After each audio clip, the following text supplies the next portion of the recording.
Assalamualaikum warahmatullahi wabarakatuh. Waalaikumsalam. A'udzubillahi minasyaitonir rajim. Bismillahirrahmanirrahim. Ya ayyuhalladzina amanu taqullaha wa kunu ma'as shadiqin. Alhamdulillahilladzi hadana lil hada wa ma kunna linahtadiya laula an hadanallah. Asyhadu an la ilaha illallah wa la syarikalah wa asyhadu anna Muhammadan abduhu wa rasuluh la nabiyya ba'dah. Para salikin jamaah, semoga kita senantiasa mendapatkan rahmat, maunah dan keberkahan dari Allah Subhanahu wa taala. Dan izin mari kita meneruskan ngaji kita pada sore hari ini, dan kita sampai uraian detail mengenai Aqobatul Awarid, tanjakan berupa penggoda manusia yang menuju Allah. Dulu pernah kita 6 tanjakan itu kita bahas, tapi sifatnya masih summary, masih kesimpulan singkat. Insyaallah mulai hari ini, mulai kemarin kita sudah masuk ke tanjakan keempat dari 6 yang akan kita lalui dalam rangka menuju Allah. Yang pertama, Aqobatul Awarid itu adalah tentang rezeki, dan kunci dalam haji kita diminta untuk bertawakal kepada Allah. Nah, karena itu mari kita mulai, Bapak Ibu sekalian. Wa qala al-mu'allif fi hadzal kitab wa na'udzu bihi bi ulumiyya fid dharain amin ya rabbal alamin. A'udzu billahi minasyaitonir rajim. Bismillahirrahmanirrahim. Akhaduhum tafarruhu lil ibadi wa tamasya laka min khairil haqqah. Akhaduhuma, yang pertama dan yang perlu untuk kita ingatkan, guna tafarru'u lil ibadah, peluang kita dalam rangka beribadah. Wa yatamassa, dan berarti kita harus berjalan menuju minal khair, menuju kepada kebaikan yang sesuai dengan sesungguhnya, haqqahu, dengan hak-hak yang sesungguhnya, apa dalam hal rezeki. Fa illam yakun mutawakkilan fala budda min istaghalihi an ibadatillah, maka jika tidak bertawakal, ya, lam yakun mutawakkilan fala budda, maka tidak bisa tidak, ya, pasti mistighalah, kamu akan direpotkan an ibadatillah, dari urusan, dari niat untuk ibadah pada Allah. Jadi kalau orang tidak tawakal, pasti dia akan repot, ya, akan tersibukkan urusan dunianya sehingga melupakan kepada an ibadatillah, dari ibadah pada Allah. Bisa babil hajja wa rizki wal maslahati imma zahiran wa imma batinan. Dengan sebab itu mencari kebutuhan, rezeki, kepentingan, ada kalanya secara lirah dan ada kalanya secara batiniah. Jadi kita harus mempersiapkan diri secara batiniah dan juga secara lahiriah mengenai tawakal dalam hal mencari rezeki. Dalam konteks seperti ini, imma bitolabin wa kasbin bil badan wa ka'ammatir raghibin, dan ada kalanya urusan rezeki itu diupayakan secara fisik seperti umumnya para pencari dunia itu. Jadi kalau orang pada urusan dunia biasanya lebih giat dan fisiknya lebih terkuras untuk urusan dunia ketimbang terkuras urusan akhirat, karena tidak tawakal di dalam mencari rezeki. Wa imma bidzikri wa iradati wa wiswasatin bil qalbi kal mustahidinal mu'allikin. Dan ada kalanya ya kita itu mencari rezeki dengan berzikir, ya tidak melupakan zikir meskipun kita ada iradah keinginan, tapi zikir tidak lupa. Dan kadang-kala juga wawis wasatin bil qalbi, dan juga ada was-was di bisikin hal-hal yang bersifat nafsu urusan rezeki meskipun kita sudah berzikir. Nah, karena itu kalau mustahidun mu'allikin seperti halnya orang yang mengkaitkan orang yang bersungguh-sungguh mencari dunia. Jadi boleh mencari rezeki, kita lakukan setiap saat apa yang menjadi kebutuhan kita, tugas, kewajiban, tetapi bidzikri wa iradah. Kemudian kita harus berzikir dan juga hanya iradah, ada keinginan bahwa rezeki itu tiada lain adalah untuk ibadah. Wal ibadatu tahtaju ila farahil qalbi wal badani liyahsul haqqaha. Sementara ibadah itu memerlukan luangnya hati dan tubuh. Apa? Agar kita itu adalah liyahsula haqqaha, agar terhasilkan ibadah kita dengan hak-hak ibadah kita. Jadi komparasinya, kalau urusan dunia kita itu mustahidina mu'allikin, tetapi mengapa kalau urusan akhirat kita kok tidak seperti itu, tidak sungguh-sungguh? Kalau urusan dunia sungguh-sungguh, tapi kalau urusan akhirat kok tidak? Nah, itu berarti kita tidak balance. Padahal kita harus tetap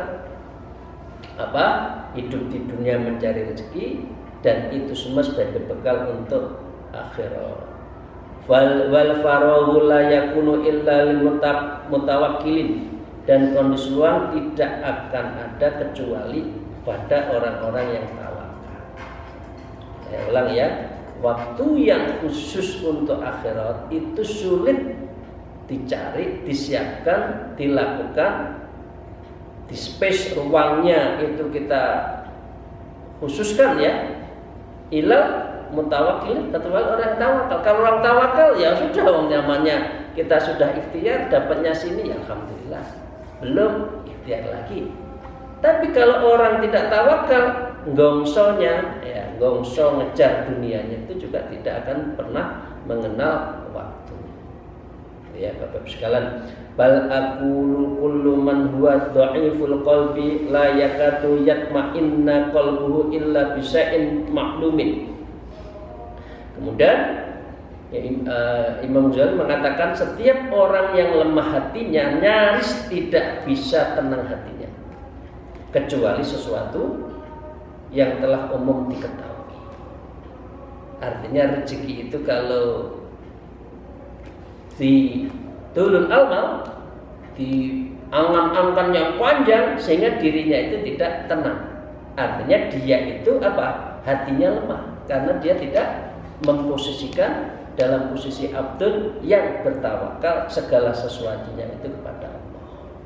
Dia akan tenang, oh maaf ya, saya pegawai negeri setiap bulan dapat sekian, ya, pegawai BUMN sekian dan sebagainya, itu tenang. Tapi kalau urusan sudah dalam posisi ada gangguan, ada hambatan, kan ini tadi namanya akobatul awarid, yaitu tanjakan godaan rezeki. Nah, kalau dia tidak tenang, kemudian dia tidak tawakal. Nah, tawakal itu hanya bisa diberikan kepada hati yang kuat untuk Allah. Tapi kalau hatinya itu adalah lemah, dhaiful qalbi, maka dia tidak bisa tawakal. Fala yakatu yatimmu lahu amrun khatiran min dunya wal akhirah, dan hampir-hampir tidak bisa sempurna baginya apa yang ada di dunia dan akhirat. Jadi ada split morality, split orientation. Ya, urusan dunia mengalahkan akhirat, kepengin akhirat, loh saya tetap pengen dunia, sehingga dengan demikian dia itu tidak bisa sempurna kalau sudah seperti itu, karena memang ukurannya adalah ukuran yang bisa diperoleh cespleng saat ini di dunia.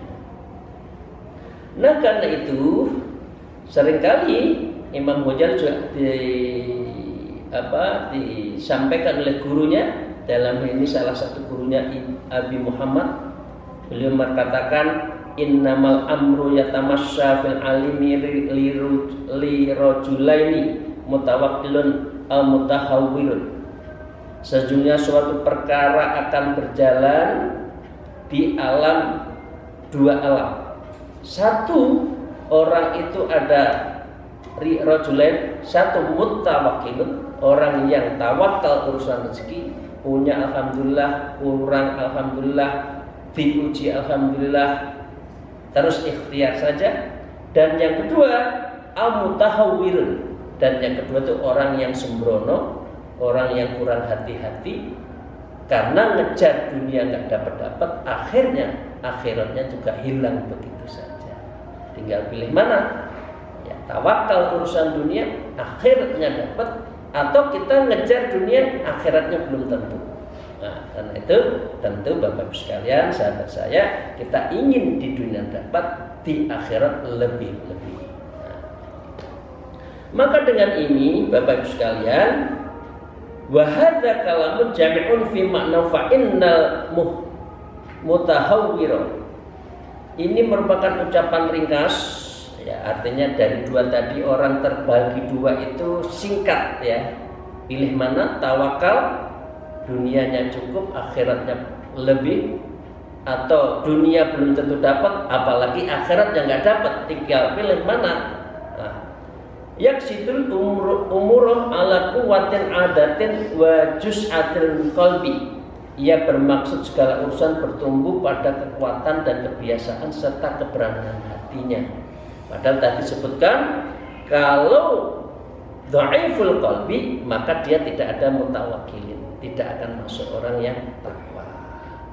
Maka dengan demikian ia tidak akan menoleh kepada pemaling yang bisa memalingkannya, atau kepada lintasan hati yang dapat melembahkannya, maka terlaksana baginya segala urusan itu. Jadi nggak terukur, urusan akhirat itu nggak terukur. Dunianya yang dikejar juga dapatnya nggak terukur, akhiratnya ditinggalkan, akhirnya rugi dunia dan rugi akhirat. Saya lanjutkan. Justru itu, karena itu Bapak Ibu sekalian rahimakumullah, wa qala al-mu'allif al-mutawakkilu yaqsudul umuru ala quwwatin wa basyiratin wa kamalin yakinin bi wa'dillahi subhanahu. Dan orang tawakal itu intinya adalah segala yaqsudul umur, semua niatnya segala urusan itu ala quwwatin, berdasarkan kekuatan, wa basyiratin dengan mata hatinya, wa kamali, dan dia adalah kepandaianan, yakinin, dan dia yakin betul-betul biwaqtillahi, dengan janji Allah yang maha sempurna. Apa? Orang yang bertakwa wa yarzuqhu min haitsu la yahtasib. Jadi orang yang bertakwa, orang yang mendekatkan diri kepada Allah akan diberi rezeki dari sesuatu yang jumlahnya, kapannya, kuantitinya, kualitinya yang tidak diketahui. Nah, ini adalah bagian orang yang memiliki orang yang tawakal. Jadi kalau tidak, ya udah isinya takut saja urusan dunia, kemudian melakukan sesuatu yang tidak pada tempatnya. Wa tamami thiqatin bi dhamanih, dan percaya penuh dengan jaminannya Allah. Tidak ada satupun binatang dan makhluk Allah yang tidak diberi rezeki. Kadang-kadang manusia itu tidak percaya hal-hal seperti itu, sehingga dia mengalibikan intervensi Allah dalam hal rezeki. Mereka mengatakan kalau saya kerja keras dapat uang, Loh, ada yang tidak kerja keras dapat uang. Nah, karena itu di dalam hidup itu perpaduan antara sunnatullah dan inayatullah. Kalau inayatullah itu hak Allah, kita mohon. Tapi kalau sunnatullah, orang akan mengatakan, loh saya itu lulusan perguruan tinggi ternama di dunia, kok saya nggak dapat pekerjaan yang baik ya? Mestinya kalau dia ilmunya bagus, lulusan perguruan tinggi bagus, dapat pekerjaan kan yang bagus. Tapi banyak juga dia tidak dapat pekerjaan. Artinya di dunia maupun di Indonesia, ya. Karena apa? Tidak inayatullah. Nah, yang kita minta kepada Allah itu dua-duanya. Sunnatullahnya ikhtiar kita untuk mendapat rezeki yang baik. Inayatullah, tangan Allah menolong kita agar kita itu mendapatkan dua-duanya. Proses kita dapat, kita lakukan, hasil kita lakukan, kita dapatkan. Orang sering mengatakan hasil tidak akan lupa terhadap prosesnya, gitu loh. Jadi orang ahlu sunnah jamaah, proses dijalankan, hasilnya tawakal pada Allah, dan Allah pasti akan memberikan irodahnya, inayahnya itu. Saya lanjutkan. Falah yaltafitu ila insanin yukhawifuhu, maka ia tidak akan menoleh kepada siapapun yang menakut-nakutinya.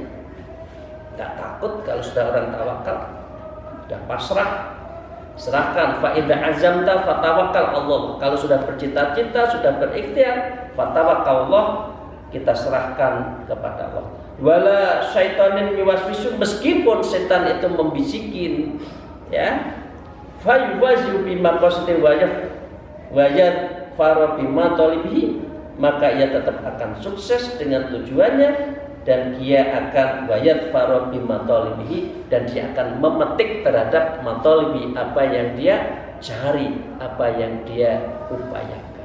Karena apa? Tawakal. Jadi urusan rezeki kita nggak boleh terlalu gongso nemen-nemen, tapi juga nggak boleh meneng nemen-nemen tawakal yang negatif. Dari ikhtiar baru nanti tawakal. Wa ammal khalqud dha'ifu fa huwa abadan yakunu baina tawakkal wa taraddudi wa turin wa futurin wa takhayyurin. Adapun makhluk yang lemah, tadi makhluk yang kuat ya tawakalnya. Adapun yang lemah, maka ia selamanya berada antara bahwa abadan yakunu baina tawakal, satu saat tawakal ya, wa taraddudin, kadangkala bimbang, wa futurin wa takhayyurin, kadangkala lesu dan kadangkala bingung karena dia tidak memiliki prinsip fatawakal Allah, sehingga bingung urusan dunia. Orang seperti ini kal khimari fi maghla ma'lafihi wa tajadi fi qadasi, seperti orang yang keledai yang di dalam kandangnya muter aja. Dan juga awat dajadi, seperti ayam jago yang dalam kurungan. Suaranya bagus, tapi jago kalau di dalam kurungan kan tidak tenang, ya kan? Kalau kita kan punya jago dikurung, terus sudah eker-eker kakinya, eker-eker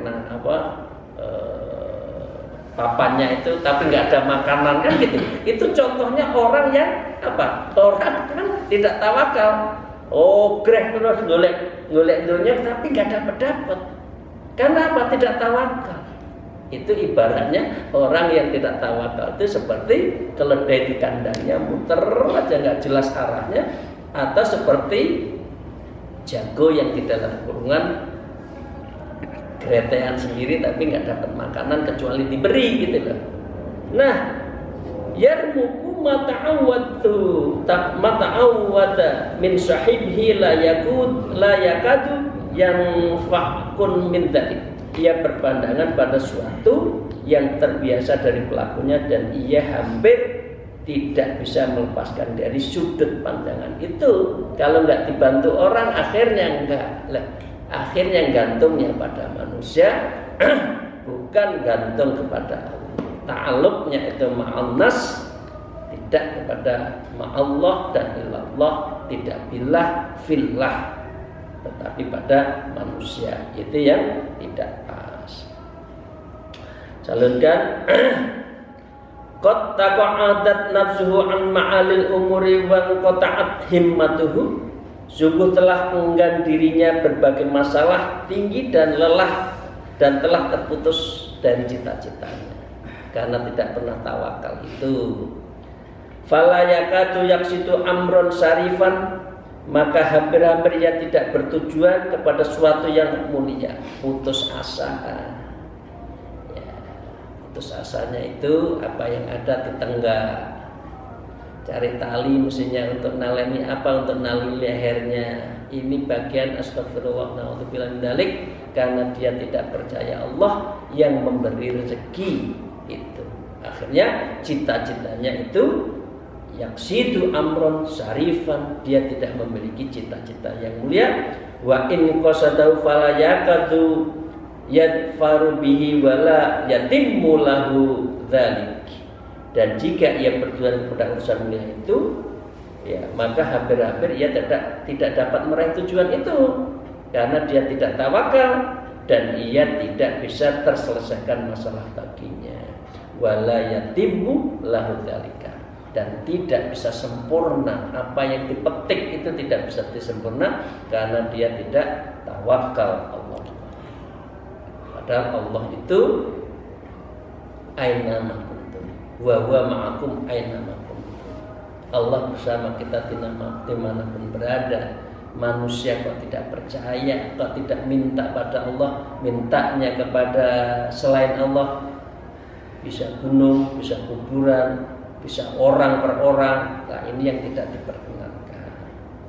Nah, amma taro ashabal himami min abna'id dunya. Tidaklah engkau perhatikan bagi para pemilik cita-cita itu urusan dunia. Jadi kalau orang abdud dunya disebut abdud dunya atau abna'ud dunya, anak-anak pencari dunia, ya. Mereka itu tidak memperoleh tingkatan yang besar dalam kedudukan yang penting. Orang seperti ini martabahnya martabatan kabiratan wa manzilatan khatirah, dan dia tidak dalam kedudukan yang penting. Bil kita'i fi qulubin anfusihim wa amwalihim wa ahlihim, kecuali dengan memisahkan hati mereka dari urusan dunia, dan dia lepas urusan dunia dan keluarganya, baru dia akan mendapatkan Allah. Ini artinya kalau dia abna'id dunya, orang-orang pencinta dunia, maka dengan demikian dia akan lepas Allah, kecuali lepaskan semua, Allah yang memberikan saya. Contohnya apa? Contohnya dari mereka yang abdud dunya atau abna'id dunya, contohnya raja. Wa ammal muluku fayubashiruna khurd. Ya udah, kalau raja saya harus perang terus. Itu gongso kan? Jadi imperialis kolonial. Wa yukafifu ada'a imma hulikan wa imma mulkan. Saya harus perang. Bisa saja hancur atau saya jadi raja. Itu pikirannya orang yang haus kekuasaan. Hatta tahsulu alahum martabatul mulki wa abdul wilayah, hingga berhasil dia menjadi raja dan mendapatkan wilayah-wilayah baru, daerah kedudukan baru. Itu raja. Sesungguhnya dalam seperti ini, wakila inna Muawiyah Abi Sufyan lamma nadhara ila maskarina ya masifin, dan beliau mengatakan, Abu Sufyan ketika orang Siffin, beliau mengatakan apa? Man arada khutiran khotara bi azimatihi. Siapa saja yang ingin hal yang penting, maka hadapi bahaya sesuai dengan ukuran yang penting tersebut. Jadi Sayyidina Muawiyah ini adalah lawan diplomasinya Abu Musa al-Asy'ari, ya. setelah di dalam perang itu kan Siffin, perang apa ya waktu itu ya, Abu Musa Asy'ari mengatakan ya, kalau Anda rajanya konflik waktu itu ya, kemudian Abu Musa udah daripada repot-repot, ini cerita sedikit, udah tidak boleh vacuum of power, agar kita sama-sama kedudukan sama, mari kita berdamai. Tapi silahkan Bapak, ya saya siap berdamai, karena itu saya akan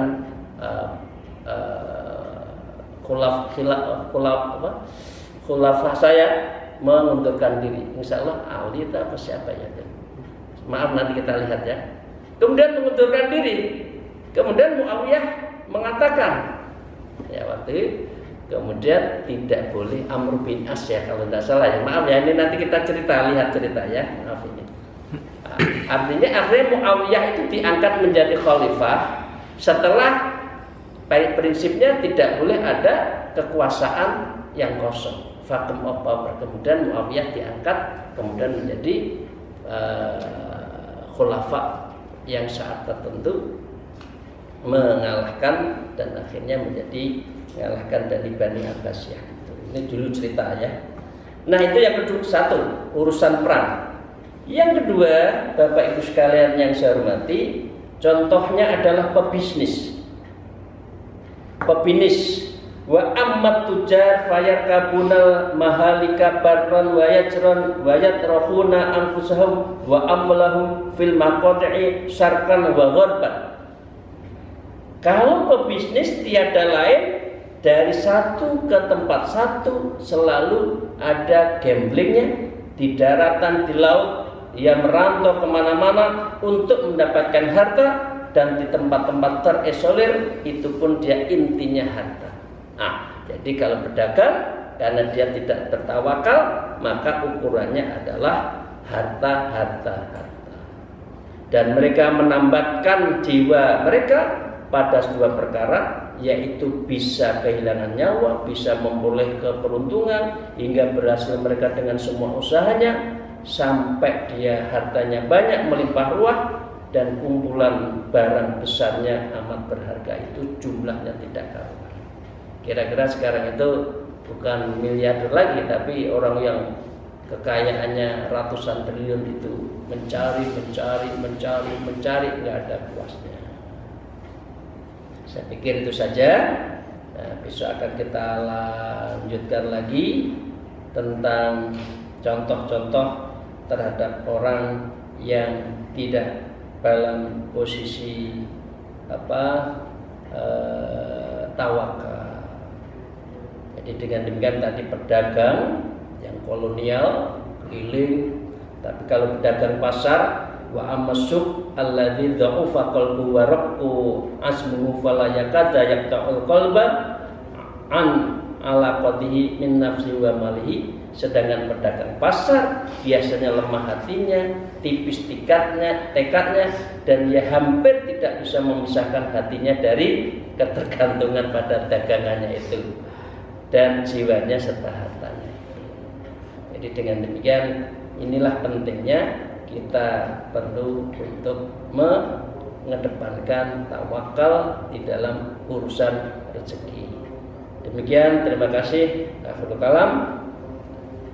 Alhamdulillah, wallahu muwaffiq ila aqwamit thariq. Wassalamualaikum warahmatullahi wabarakatuh.